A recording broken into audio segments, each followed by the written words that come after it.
일단 첫 번째 전기차 관련돼서 테슬라는 자동차를 만드는 회사가 아니기 때문에 물론 테슬라가 전기차 시장의 선점 효과를 누렸지만 테슬라가 판매량이 줄고 테슬라의 일정 부분 매출의 20% 이상을 차지하는 LG엔솔은 약간의 타격을 받을 수도 있습니다. 하지만 테슬라 자체가 줄어드는 상황을 어딘가 다른 자동차 회사는 그 침투를 뺏고 있습니다. 대표적으로 삼성 SDI가 좋은 게 삼성 SDI의 밸류체인은 상당히 잘 팔리고 있거든요. 삼성 SDI의 대표적인 밸류체인 중에 하나가 유럽에는 BMW, 폭스바겐 스텔란티스가 있고 그 다음에 미국에는 리비안이라는 픽업 트럭을 잘 파는 회사가 있습니다. 심지어 미국의 픽업 트럭 리비안 같은 경우 상당히 판매량이 좋아서 삼성 SDI는 올해 4월 달까지 누적으로 성장률이 37%까지 나왔습니다. LG엔솔이 대략 15% 성장이 줄었고 SK온 같은 경우는 역성장했는데도 불구하고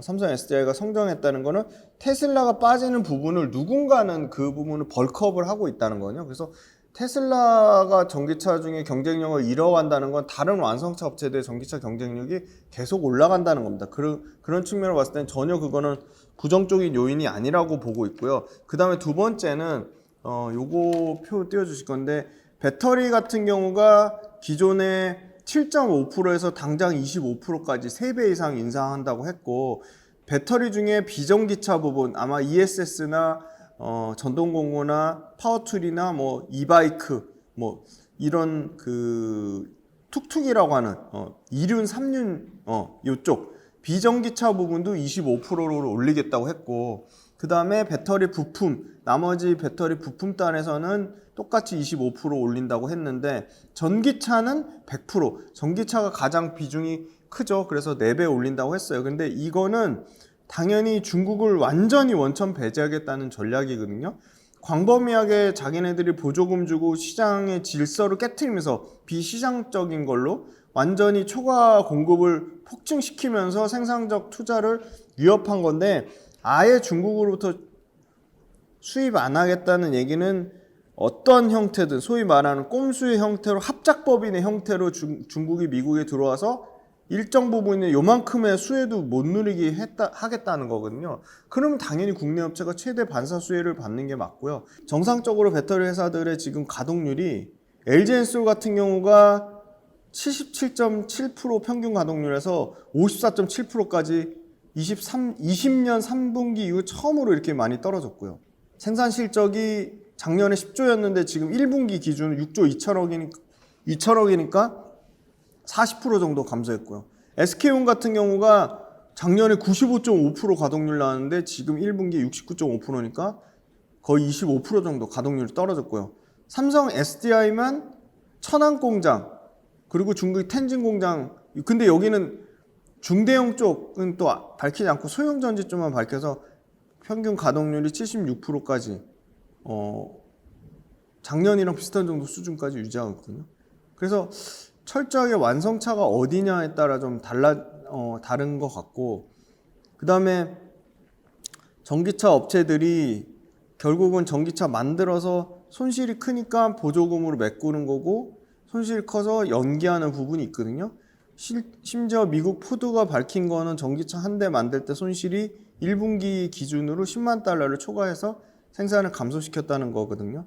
그리고 가동률이 떨어지면 이 은행에서 빌리는 차입 비용, 이자, 그리고 임차료, 공장 임차료, 그 다음에 이 소위 말하는 뭐 인건비 이런 거가 고정비 부담으로 증가하는데 이 고정비 부담으로 증가하는 부분 또한 저는 이제 배터리 가격을 낮추는 것 자체가 전기차 시장을 확대하는 측면으로 나쁜 게 아니라고 봅니다.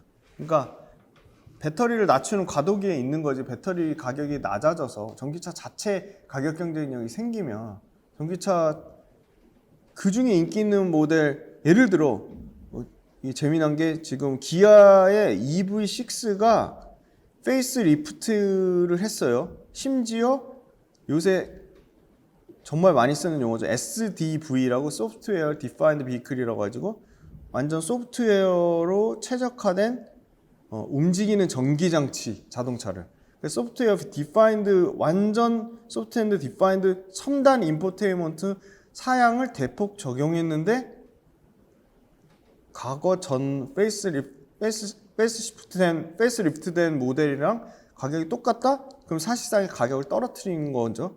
그럼에도 불구하고 차 자체를 많이 팔기 위해 늘리는 거죠. 캐파를. 그리고 테슬라조차도 유럽, 중국, 미국, 중동, 아프리카에서 모델 Y, 모델 S를 2,000 달러 정도를 대략 1,300원 환율 잡으면 한 260만 원 정도 가격을 낮춘 거죠. 2,000달러니까. 이 가격을 낮췄어요. 그리고 가격을 낮추니까 또 다시 판매량이 올라가더라고요. 올라가고 그 다음에 기아의 EV3랑 EV4에는 LFP 배터리가 아니라 미드니켈 NCM 배터리가 들어가거든요. 미드니켈 NCM 배터리를 넣었음에도 불구하고 3천만 원대 가격을 냈다는 거는 엄청나게 생산 코스트를 절감시켰다는 거죠.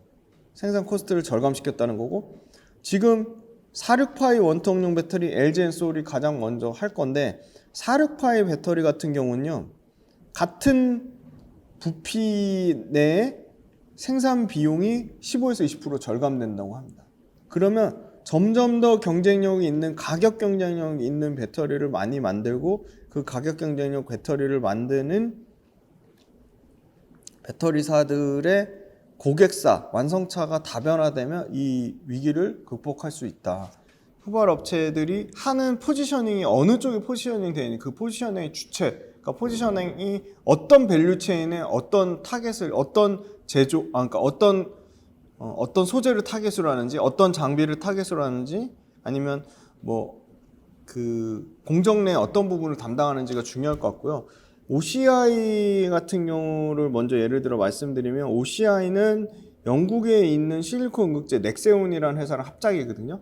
그러니까 직접적으로 내가 바로 진출이 안 되면 합작 형태로 많이 하거든요. 그래서 합작 형태로 하는데, 이 실리콘 응급제가 굉장히 중요한 인조 흑연이 지금 어떻게 보면 모든 그 음극제의 가장 주력으로 자리 잡고 있다면, 실리콘 음극제 자체는 전체 음극제 시장의 2%, 1%니까 앞으로의 성장 가능성은 무궁무진합니다. 계속 강조드리지만 음극제 중에 성능적인 측면으로 월등히 가장 좋은 거는 실리콘 음극제이기 때문에 커질 수밖에 없는 상황인데, 이 실리콘 음극제를 납품하는 넥세온이랑 합작을 OCI가 맺었다는 거는 OCI도 실리콘 음극제 시장을 굉장히 좋게 본다는 거고, 앞으로 엄청나게 커질 거라는 거거든요.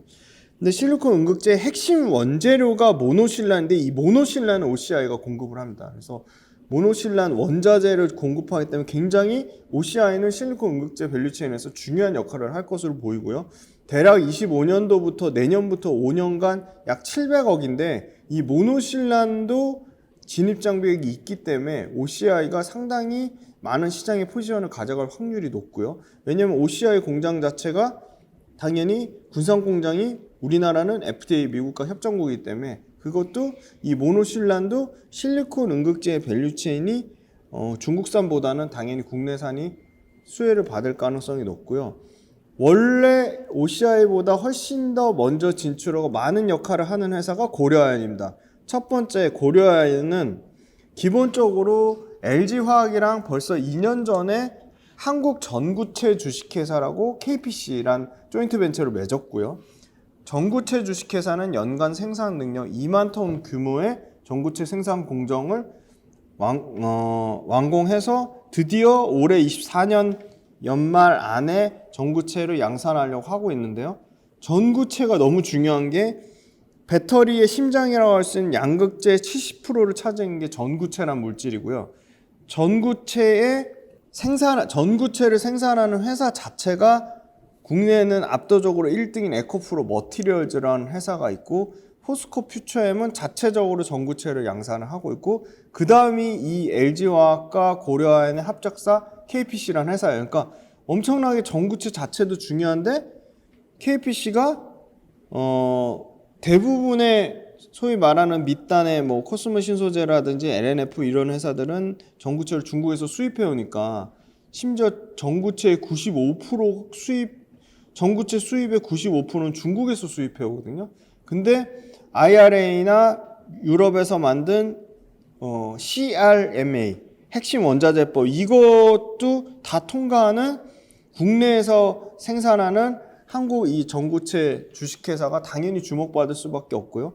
그러면 이 전구체 양산으로 인해서 고려아연은 에코프로 BM 같은 경우는 에코프로 머티리얼즈로부터 100% 받으니까 고려아연 같은 경우는 LG화학뿐만이 아니라 얼마든지 LNF라든지 포스코 퓨처엠이라든지 코스모 신소재를 고객사를 할 수 있는 거고요. 그다음에 두 번째는 워낙 앞선에서 2022년도부터 양산했기 때문에 이 2만 톤의 양산은 이거 못해도 최소한 5만 톤, 10만 톤까지 충분히 확산 가능성이 있고요. 그만큼의 고려아연이 재무 여력이 있는 회사고요. 세 번째는 리사이클링, 이 폐배터리 쪽에 포트폴리오를 확대하고 있습니다. 고려아연이. 폐배터리는 가능성이 있는 게 폐배터리는 지금 가장 선두권에 있는 회사라고 할 수 있는 게 에코프로 CNG입니다. 근데 에코프로 CNG랑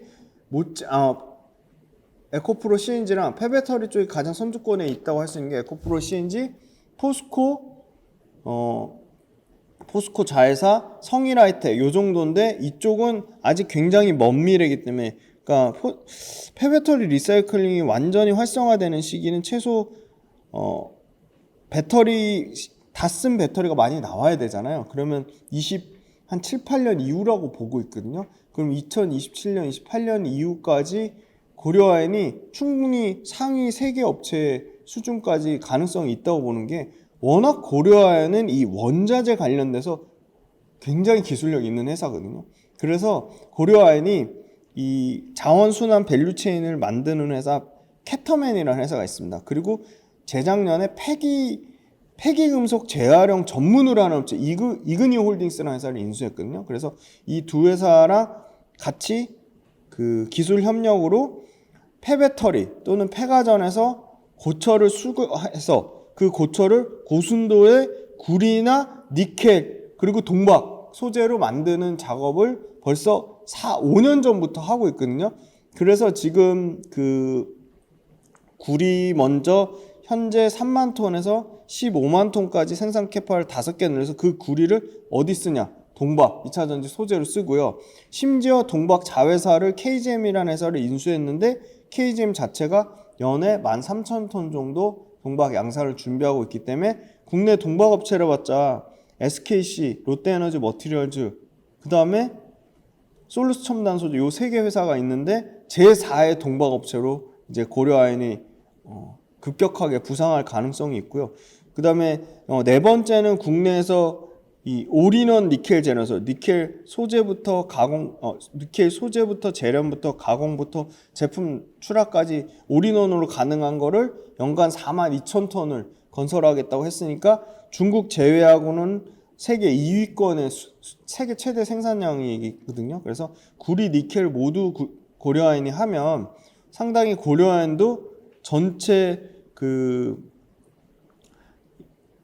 금, 은, 아연 이거 생산만 하던 회사에서 2차전지 밸류체인이 굉장히 고려아연 내에서도 아주 중요한 매출과 이익의 포지션을 차지하는 수준으로 나올 것이다. 그렇게 보고 있고요.